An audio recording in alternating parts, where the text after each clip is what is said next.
Malam itu, hujan turun dengan deras, membasahi jalanan desa yang sepi. Angin berhembus kencang, menerbangkan dedaunan kering ke segala arah. Di sebuah rumah tua di pinggiran desa, Rina baru saja pulang dari tempat kerjanya di kota. Ia seorang karyawan yang bekerja di kantor hingga larut malam, dan malam ini ia pulang lebih telat dari biasanya. Jam di dinding menunjukkan pukul 23.45 saat Rina meletakkan tasnya di meja dan menghela napas panjang. Rumah itu terasa lebih sunyi dari biasanya. Ia tinggal sendirian sejak kedua orang tuanya meninggal 2 tahun lalu, dan ia sudah terbiasa dengan kesunyian. Saat sedang mengganti bajunya, tiba-tiba terdengar suara ketukan di pintu depan. Tok, tok, tok. Rina terdiam. Siapa yang bertamu selarut ini? Dengan langkah pelan, ia berjalan ke arah pintu, mengintip melalui lubang kecil di tengah pintu kayu. Tidak ada siapa-siapa, hanya halaman rumah yang basah karena hujan. Mungkin itu hanya suara angin, pikirnya. Ia berbalik, hendak melanjutkan aktivitasnya. Namun, suara ketukan itu terdengar lagi. Tok, tok, tok. Kali ini lebih keras. Jantung Rina berdegup lebih cepat. Ia mencoba mengabaikannya. Namun, rasa penasaran menguasainya. Siapa di luar? Tanyanya dengan suara sedikit bergetar. Tidak ada jawaban. Hanya suara hujan yang masih deras. Rina menelan ludah. Tangannya bergerak membuka kunci pintu dengan hati-hati. Perlahan, ia menarik gagang pintu, membuka sedikit celah. Kosong. Tidak ada siapa-siapa. Angin dingin menerpa wajahnya, membuat bulu kuduknya meremang. Dengan cepat, ia menutup pintu dan menguncinya kembali. Baru saja ia melangkah menjauh, terdengar suara berbisik dari balik pintu.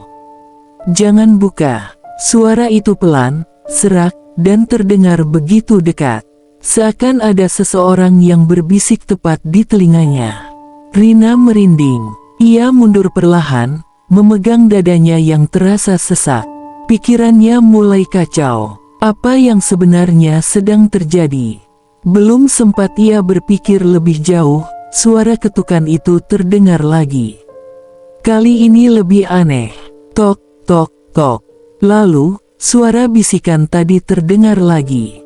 "Jangan buka." Rina mulai gemetar. Ia mundur, meraih ponselnya untuk menelepon seseorang, siapa saja yang bisa menemaninya. Namun, tepat saat ia membuka kunci layar, lampu rumahnya berkedip-kedip, lalu mati total. Dalam gelap, Rina bisa merasakan ada sesuatu yang mengawasinya.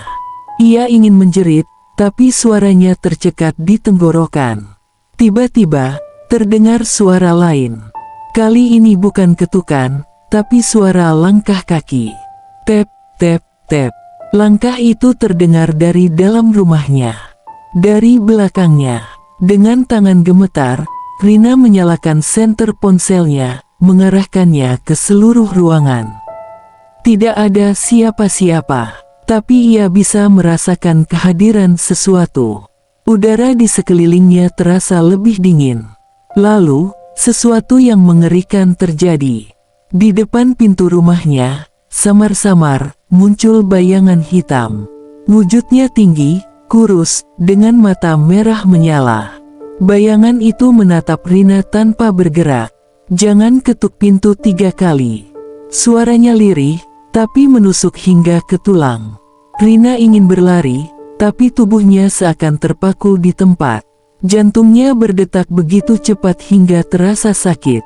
Tiba-tiba, bayangan itu bergerak. Dengan gerakan yang tidak wajar, ia melompat ke arahnya. Rina menjerit. Lalu, semuanya menjadi gelap. Keesokan paginya, tetangga menemukan pintu rumah Rina terbuka. Di dalam, rumah itu berantakan, dan Rina tergeletak di lantai. Matanya terbuka lebar, wajahnya pucat, dan mulutnya menganga seolah ingin berteriak. Di depan pintu, Hanya ada satu jejak aneh. 3 bekas ketukan di kayu, berwarna hitam seperti terbakar. Sejak malam itu, rumah Rina kosong. Tapi bagi mereka yang melewati rumah itu larut malam,